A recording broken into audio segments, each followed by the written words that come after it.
a lot of folks that come to me, they say, I don't want to do repair and retreatment contracts. I only want to do retreat only contracts. And I say to them, why? And they say, well, I don't want the liability.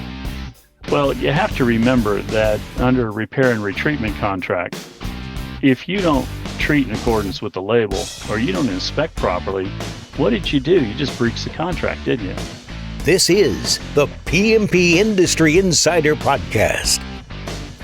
Hello, everyone. Welcome out to another episode of the PMP Industry Insider Podcast, where we look at what is changing in the industry and we take you to the front lines to those that are driving those changes. As always, I'm Donnie Shelton, owner of Triangle Home Services, which is Triangle Pest and Triangle Lawn. With me, as always, is I don't know, compadre in arms, and I don't know, Dan. I keep running out of ways of introducing you. We need to swap this up so that like you're the one introducing me. You don't want that. You're probably right. I don't want that. But Dan, would you like to say I guess technically it is still morning. Introduce yourself. Don't forget our sponsor, our topic, and our outstanding guest. There you go. There's your checklist. So good morning, everyone. Dan Gordon, PCO Bookkeepers, PCO M&A Specialists. And today our episode is sponsored by Coalmarch by WorkWave. To learn more about their solutions, visit them at coalmarch.com. And today, this is a treat. So our guest, I think I spend more time with him than I spend with my wife because he works on mergers and acquisitions.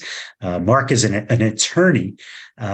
He is an attorney who's been representing the needs of Florida pest control operators for many years, represents dozens of pest control operators, has significant experience representing them in a number of cases, including defense claims of chemical exposure, wood-destroying organism, inspection reports, repair and retreatment contracts, non-competes, corporate mergers and acquisitions, which is mainly what I do with him, and more. He currently serves as counsel for FPMA, that's the Florida Pest Management Association, as an advisor to the Certified Pest Control Operators Association of Florida, and is a member of the Fumigation Advisory Council Board of Directors. You may remember him from episode 48. We did legal pitfalls in pest control.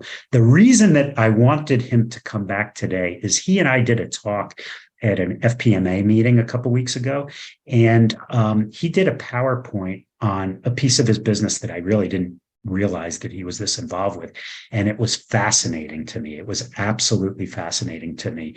So anyway, with all of that, welcome, Mark. Hang on. You didn't say what the topic is. Okay, well, it's termite liability, but there's quite a bit more than that. Okay, good. To it. Good. So Mark, sorry, Mark, Mark I will didn't mean talk to about that. Yes. That's all right. Yes. So welcome, Mark. Anyway, welcome. You there? I am here, and I'm glad to be here again with you guys. You guys do an awesome presentation, and I'm always glad to help you out when I can. Well, we like to squabble just a bit too, but Mark, we're glad to have you here, and we're grateful to hear what you have to say about termite liability. I've looked over this. I was not in Florida at this presentation, but I was just floored when I started going through the presentation. So why don't we get started? I obviously, a lot of our listeners and me personally, I am in the termite business, and I think we all understand that it is a liability to do it. I've seen folks who their whole business model is based off of doing these termite inspections for real estate. There's others who dabble in other pieces of termite liability. Let's start off with talking about, the legal aspect of termite control. Just let's start big picture. And then, I think probably a good thing to do would be just to kind of run through really your presentation, the outline, and we'll just kind of follow that. So does that work? That works for me. Okay. All right. Well, let's start with the biggest piece of the puzzle in Florida. Really revolves around the service contract. That is predominantly where the plaintiffs bar suing pest control companies focus their attention on, because under our statutory scheme, a contract has to comport with various requirements, and if those requirements aren't there, then the exclusions and limitations in the contract may not be valid. So they focus on the contract first, and that is something that is overlooked in this industry a lot. Many of the smaller operators, mostly, they look at the larger companies and they take their contracts and they essentially cut and paste them together. And a lot of times those contracts aren't legal.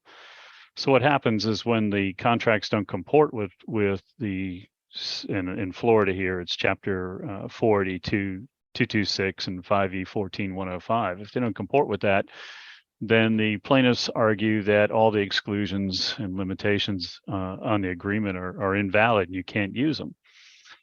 So then they take that violation of the regulatory statute and they try to weave it into a consumer statute called the Unfair and Deceptive Trade Practices Act, which, if they prevail on it, the plaintiff's attorney can recover attorney's fees. So that's really how in Florida the focus has been here lately.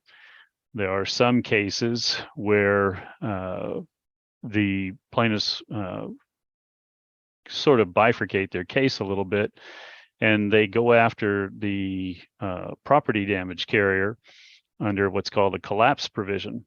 And what happens under that scenario is they say there's so much termite damage in the house that the home is in a state of essentially falling down, and they want to go ahead and recover under the collapse provision.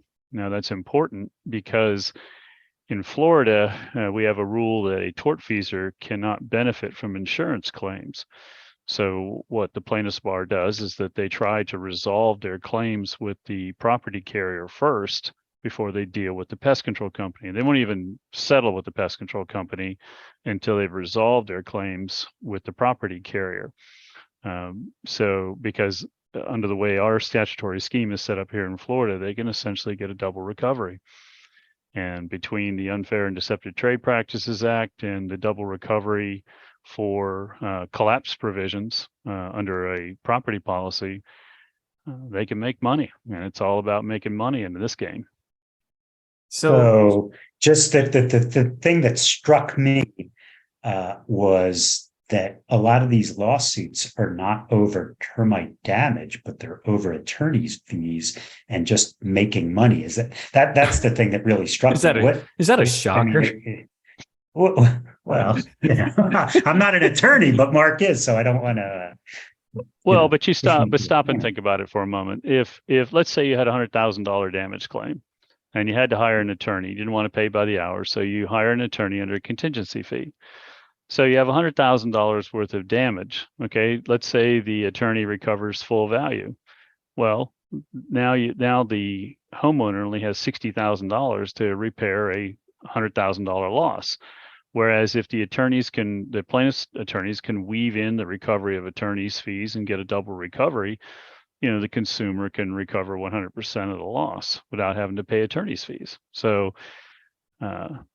or more, right? Or more, yes. And some of the attorneys, and I will tell you that over the years, there's a couple of attorneys plaintiffs' attorneys who really know how to play the game, and they really are good at it, and they are as good or better than your average defense attorney who deals with first-party property damage. And if you don't know how to defend these types of claims, you have no business going up against these guys because they know the statutes and they know the rules better than most attorneys do. So these guys, some of these guys, they've got very successful law practices, and they've made a whole living out of suing pest control people. Right? They are multimillionaires. Yeah. So let's just start big picture. Let's back up for a moment. Like Donnie, you said a lot. Yeah. No. So okay. So I'm a pest control operator, and it sounds like from where you started, I may or may not have the money, or I may have decided, well, I'll just have someone look at my termite contract or whatever. But it sounds like first and foremost, the weakness is on the contract, because here's the reality, right? And I'm just going to say it's the reality. If you do a high volume bit of termite work, if you have a sizable business, things are going to happen. I mean, that's just life, right? I mean, that's just it. We all know that there are things that are going to happen. Despite your best despite your best efforts.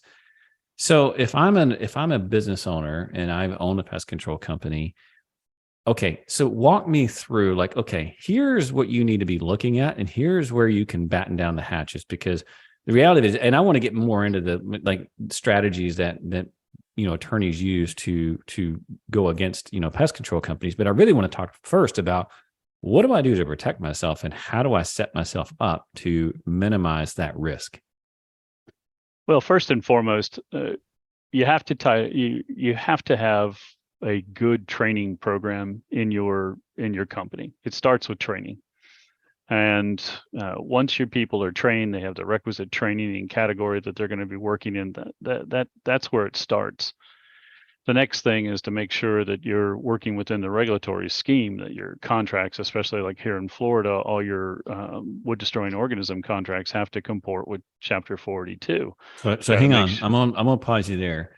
What does it mean to have a good training program? I have seen things all over the board, from such and such go ride with Johnny for 3 weeks and you're good, to like, this needs to be documented. It's something that's added by the state. And I realize we have listeners all over the country, and here in North Carolina, you do have to have so many hours of OJT, and there's what's called, registered tech school that you got to do. But it's pretty open, like it's your interpretation as to what it means to train someone. And so I'm just curious, if you're going to stand in front of a judge and jury or whatever, and it's like, okay, your training program, like if it was under the spotlight, what are some critical components that need to be there? Well, first off, you have to have a verifiable training program. In other words, you have to have the documentation showing what you've trained that technician in. In Florida here, each technician has to have 40 hours of training in the category they intend to conduct pest control in. That has to be documented that 40 hours occurred. But then you have to remember that we're in a dynamic industry where things change. That 40 hours, might be good for an overall entry level individual, but you put an individual on the truck and now they've got 10 different types of pesticides that they may be having to utilize. They've got to be trained on those labels. They have to be constantly trained and updated to make sure that they're documenting their service, how much product I put down, where I put it down. It's critical. That's what I'm looking for, is verifiable training. And even in these termite damage cases, WDO cases, the good plaintiffs are wanting to see those training records and wanting to know that you're trained in how to monitor and maintain a baiting system. That how much termiticide to put down in an external vertical barrier treatment. These are the things that need to be in that training file, and they look for that. They know to look for that. So a lot of times it's not there. You don't see where the training is documented. This is a challenge for the industry. I mean, I will tell you that, to my knowledge, and I hope some of our listeners will enlighten me on this, but I don't know of a very good training platform that documents there are definitely systems out there, but you're right. I mean, this is a huge open area, because to my knowledge, there's not much out there that standardizes this. People can do the paper route, and I think some folks do, but we all know how that goes. Well, that's true, but it doesn't have to be some formal system. For example, a lot of my clients, they hold weekly training on a Friday. They'll bring everybody in and they'll say, okay, today we're going to talk about this product's label and how it's applied, and they'll answer questions. And so in their training record, there's a form that said, on this date, we talked about this product and its applications. And then it's signed by the technician, validating that, verifying that they attended this training on that label. And that protects, in Florida, that actually protects the certified operator. Because if the technician, conducts, is negligent in the application of the termiticide, in Florida, the certified operator is responsible for supervising that technician. And his defense is, look, I trained him. Here's his training record. He signed off on this pesticide, yet he decided to, misuse the product. It's not on me. it's on him, and that actually protects that certified operator. Yeah. Yeah. So I think two Question things I for heard you. there is, Quick- I was going to just summarize that, and Go I'll ahead. let you Go run, ahead. Dan, Yep. which is two things I heard out of that is, number one is have a training program that you can replicate. And number two is to have the technician sign off that they received the training. Those are the two key things I heard. So Dan, go ahead. But also we'll talk about it later, having the contract be proper and the right fonts. Well, I was going to say, I didn't let Mark boldness, finish. I stopped him on the training part. But here's my question to you. So, right. So we can look at this as two prongs, right? There's the contract and the training issue, and then there's this collapse provision, right? So what if your contract complies, and what if your training is good, but you just missed the termite damage? Is that a case that one of these pariah attorneys will take because they can't get the first piece, only the termite damage? Is that what happens in that case?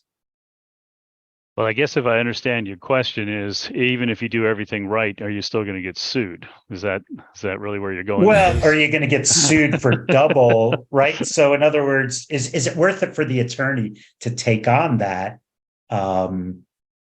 case? Is it more lucrative to take a case on that contract's out of compliance? Well, I mean, if the contract's out of compliance, and obviously if there's no damage, even if the contract's out of compliance, what are the damages? I mean, just because my font might be right, but if you don't have any termite damage arising from your contract being out of compliance, there's no recovery. So unless there's some recoverable damage, attacking that contract really doesn't do them any good. But on the other hand, if you do have damage and the contract is out of compliance, sometimes they can make the argument that, hey, you can't use that exclusion. For example, let's say that you have a repair and retreatment contract where the exclusion says that we only repair new damage that we verify a live infestation to be in the area claimed as new damage. Okay, that's great. But if the contract's out of compliance, then the argument to the court is, look, the statute says the contract has to have this warning on the front. And if it doesn't have this warning on the front, then, he cannot use that new damage exclusion. And it never goes before the jury. In fact, we had that issue in a case here in Florida where the judge ruled, you're right. The contract is out of compliance. We're not going to allow you to use the exclusion on the contract. And of course, the plaintiff recovered.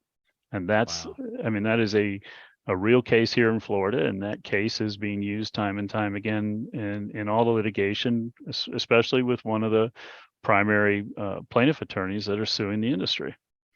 So how would someone go about, if I'm an operator and I know this, and obviously there's different rules for different states, is there someone I can send my contracts to and say, hey man, take a look at this and make sure that we're looking good? Is there, because I'm assuming this person there's more than one person, there's two particular I'm thinking of that are going around, and I mean, they're suing in different states. They're not just suing in one state, correct?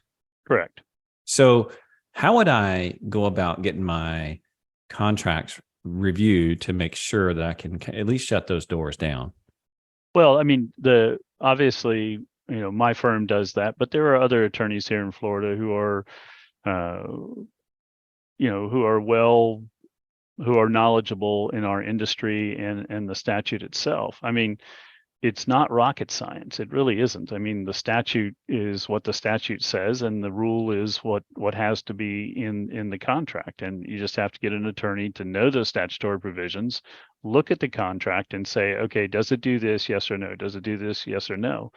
It really is not that hard. In fact, I have talked to the Department of Agriculture here in Florida, and I said, look, I know you all go in and I know that you look at these contracts for compliance, but you really don't look deep enough into these contracts to identify problems that they should fix. And I've actually suggested, look, let me put together an outline for you. So when your inspectors go in, they say this issue, this issue, this issue is your contract's out of compliance. And, a lot of folks in the industry say, well, Ruff, what are you doing? You're throwing your clients under the bus. Well, I'm really not, because if the department can go around and inspect all these companies within a year and can correct these problems, they essentially shut down the plaintiff's bar from suing them. Okay, you get a warning letter from the Department of Agriculture saying your contract's out, fix it, versus $100,000 worth of claims that you don't really owe because you weren't in compliance. No, so one of the interesting things that came out of the presentation that you did is you put up a graph, a pie chart, and said, where are these claims coming from? And if I read the pie chart right, and correct me if I'm wrong, almost half of them are from contract issues.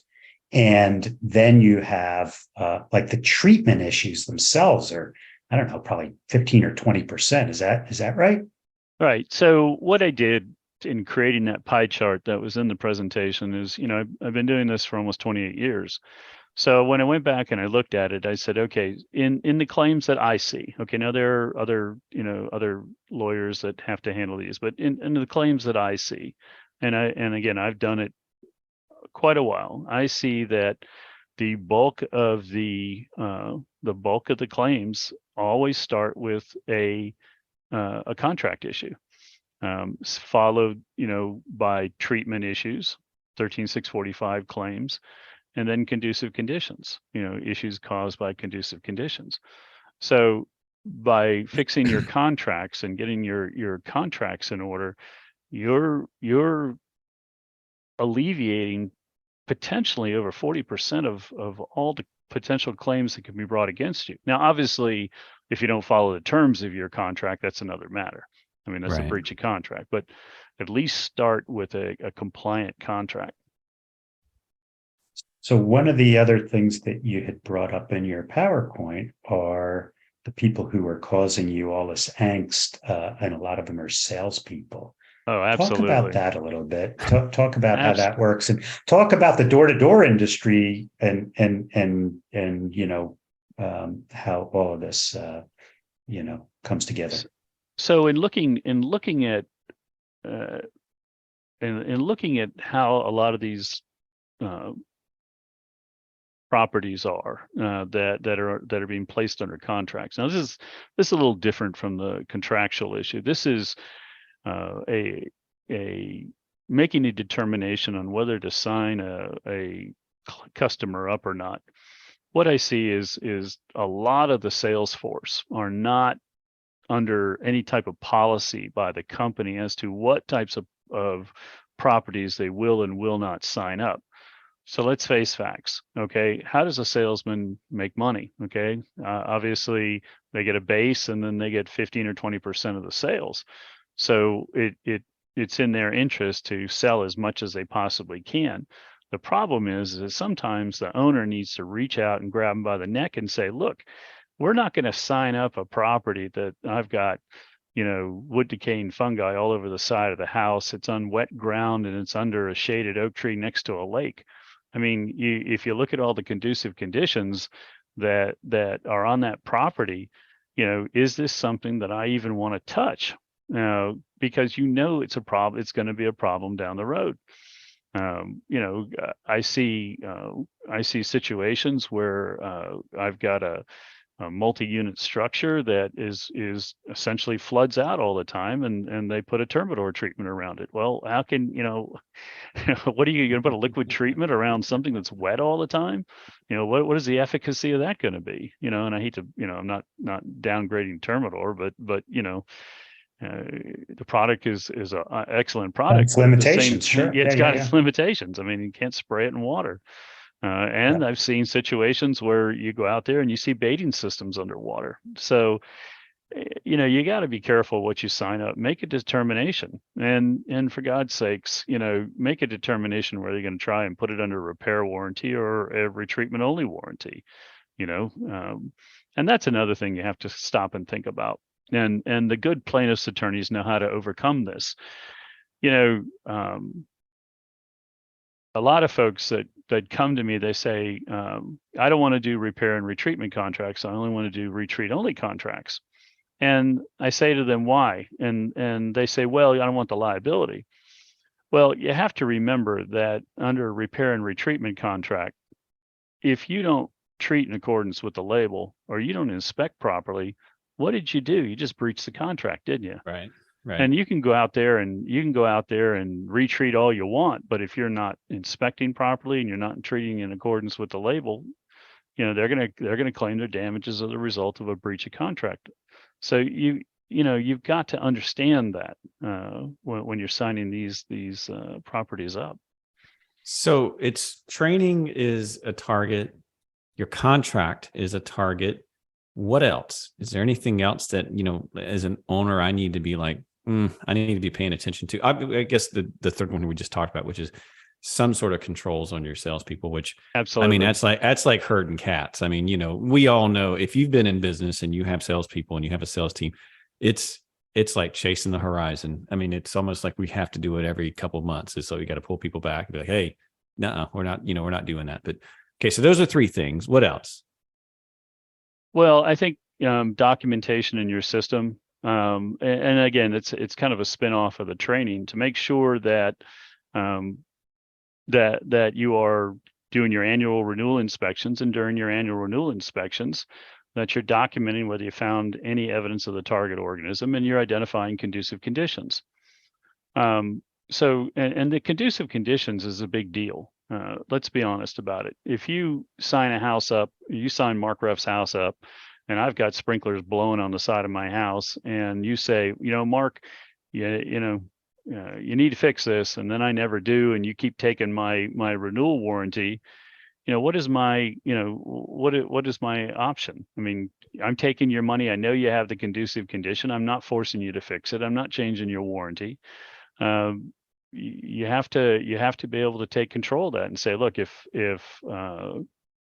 you don't fix this, then I'm going to void your warranty, or at least I'm going to curb my obligation to retreat the structure. And we have back in 2008, 5E14105 sub 8 was modified to address that condition.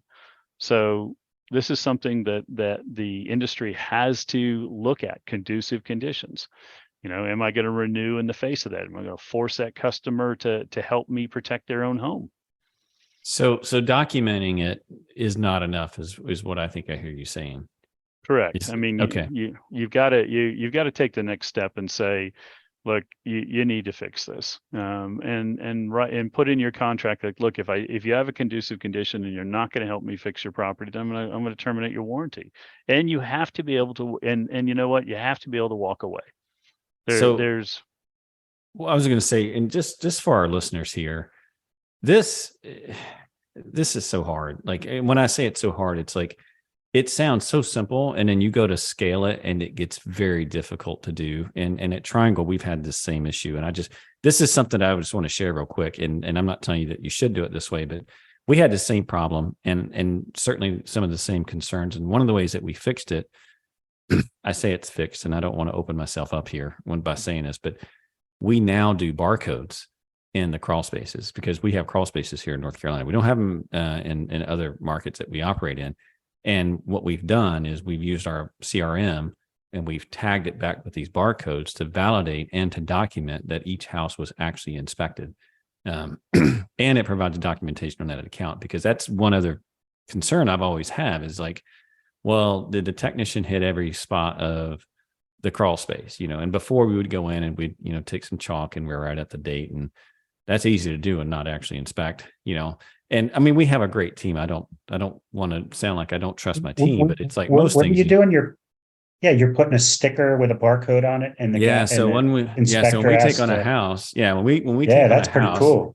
We actually now we're barcoding crawl spaces on different, like, it's basically the four corners, and so essentially what we're doing is, it still doesn't show that they did a full, thorough inspection, but what it does show is that they had to go in there and they had to scan that barcode, and that went back to the customer account, and that stuff's all automated now.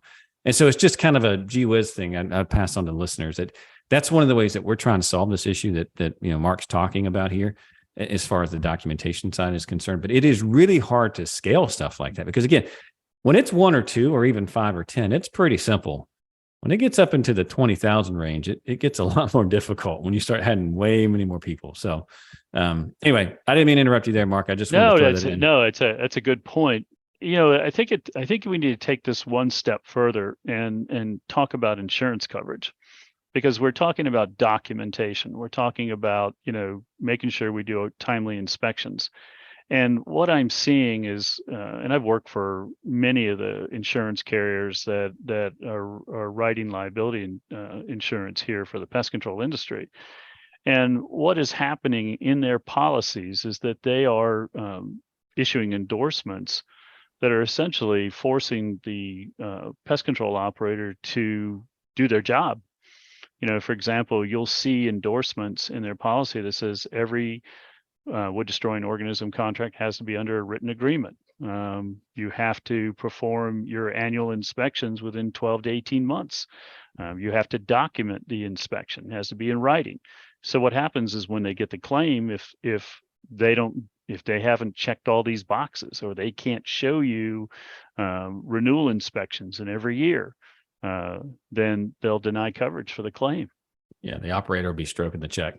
That's right. And that's what's happening. I mean, and I've seen it in a couple of my other clients. I've seen where the carriers have just said, look, you didn't inspect within the 18-month window. There's all your records aren't here.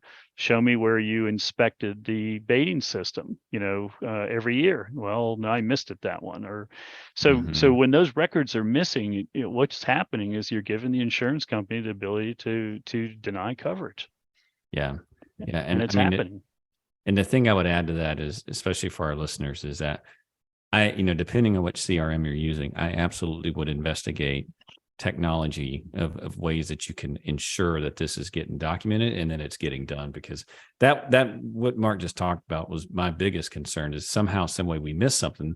Because, we have a lot of customers, we have a lot of technicians.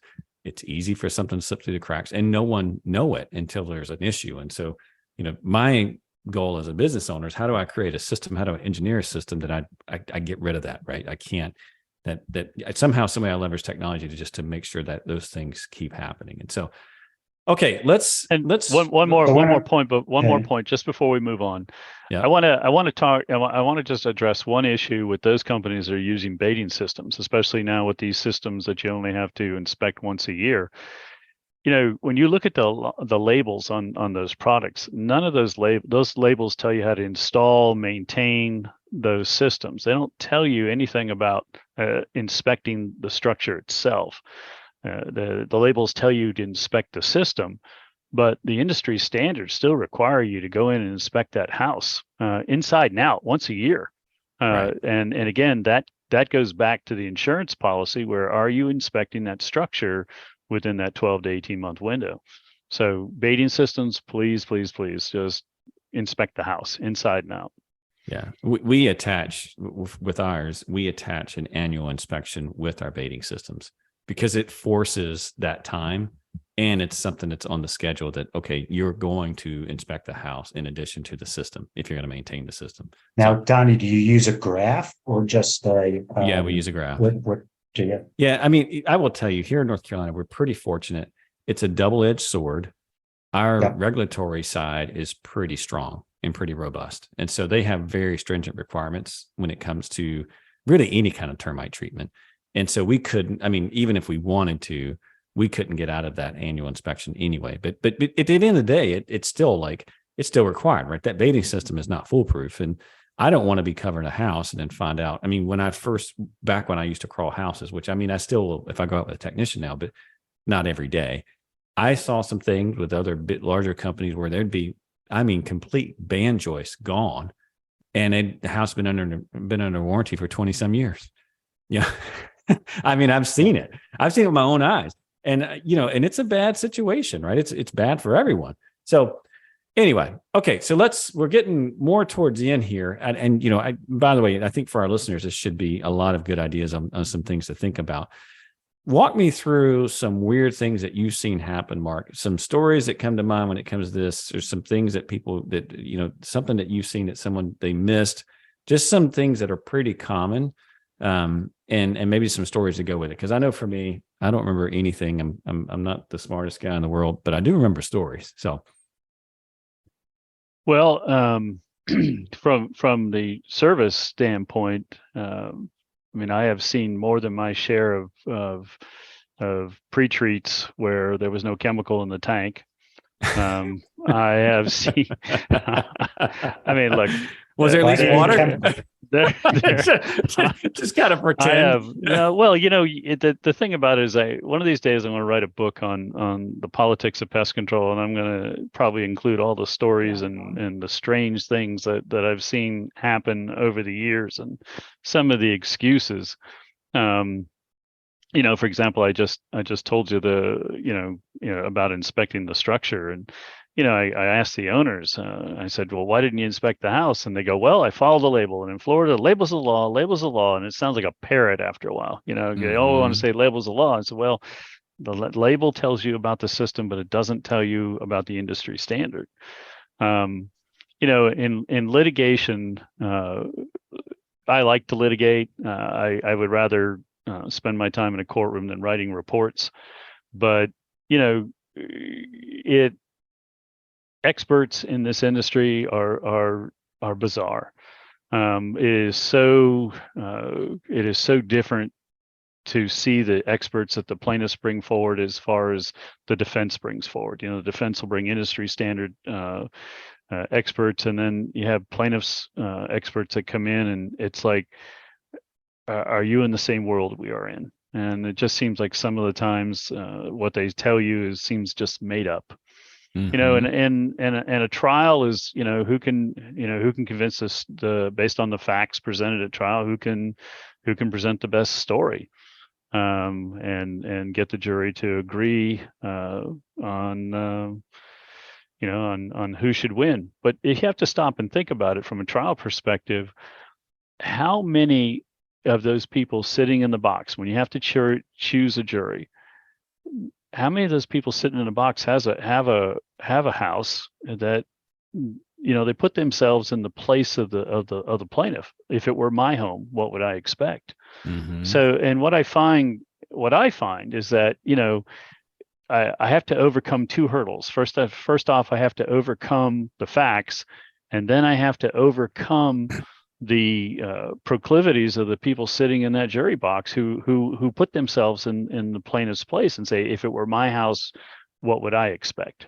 So you're almost behind the gun when you go to trial. I mean, unless you have a clean case, it's hard. And sometimes after the trial, I'll ask the juror if they'll talk to me. Why did you go that way? And invariably, the answer is all the same. Well, what would I expect if it were my home? So something to consider. I hate to quote Top Gun, but in our industry, you got to do it cleaner and better than the other guy. You just got to do it. You got to do it right. Right. So Mark, the thing that absolutely fascinated me about this whole thing is that dual lawsuit, the contract and the damage. How prevalent is that in other, not industries, but areas of suit? Like, does this make an attorney who's money hungry? It seems to me that this is a great area to be in. Are there other areas, or how does this compare to other types of lawsuits? Well, I mean, my practice is limited, really to focusing on the pest control industry, but a similar double recovery appears in the workers' comp realm for double recovery as well. I mean, I've seen it in that setting as well. And the first couple of years that this one particular plaintiff's attorney brought it was a very, very novel issue. And until it went up on appeal, it was summarily dismissed. But then in a negligence case, that's the law in Florida. A tortfeasor cannot take advantage of a plaintiff's insurance proceeds, for a set off. So it becomes just a double recovery. And I will tell you that regardless how hard you try, if you have a bad case, the plaintiff's attorney is not going to settle with you until he or she resolves the underlying collapse case. For which, if they prevail, if that plaintiff's attorney prevails on the collapse case, then they're entitled to recovery of their attorney's fees as well. So you see how it works. One of the and there's a lot of money. I mean, on the plaintiff side, obviously the attorneys that do this and they're good at it, they make a lot of money at it. Mm-hmm. The trouble is, you look at that and it looks very, very tempting sometimes to jump over the broom and go to the other side. But I think I'd probably find myself with bricks around my leg. You'd have some hate mail, but let me tell you, you'd have some. I'd be at the bottom of a lake someplace with definitely cement have some blocks haters on my feet. Yeah. Look, at the end of the day, I think this is, we're gonna have to wrap up here. But I will say this, for our listeners, listen, we are easy targets because it's difficult to do the things that Mark just described on a scale. I mean, when you have to scale it out, and people know this, especially attorneys. And so if I were to leave you with any advice, which by the way, I took notes and I'm going to make some changes as a result of what I just heard, is, we have to find a way. How do we close off the doors, and how do we not be an easy target? Well, it's your training program. It's documentation, obviously, is a big deal. Making sure your contracts are straight and good to go there. And then also reining in your salespeople. And I think I got all of those. But for me, I'm actually going to look at all of those. Mark, I may have you end up looking at our contracts as a result of this. But I think the main thing is that the reason that this is happening is because smart people have figured out this is easy. This is low hanging fruit. All I got to do is go in there and I got to find something and boom, I've got them. No big deal. And so the thing to take away here is like, don't be that guy or that gal. Like, okay, I'm going to batten down the hatches, and they start poking and prodding and, looking for something. Now, this is probably not worth my time. I'll go find someone else to mess with. So anyway, Mark, this has been fantastic. Dan, anything to add before we finish out here? No, I think that's it. I think what we'll do is next episode, we'll do a legal aspects of how to present an inspection. So stay tuned for that. Awesome. Well, Mark, thank you very much for coming on board. We're obviously going to have you back for another episode, but we can kind of continue this conversation and take it down another path on the next episode. But as always, thank you for listening. You made it through another 40 minutes of listening to me and Dan babble. I'm sure you are here for Mark, which is perfectly fine with us. But if you like this episode or any of our episodes, please rate and review us on Apple Podcasts or Apple, Spotify, whatever, how it is that you listen to us. And newly YouTube, which I prefer. That's kind of my platform of choice. It's what I do all my stuff with. And with that, we're signing off. We'll see you all next time. Take care.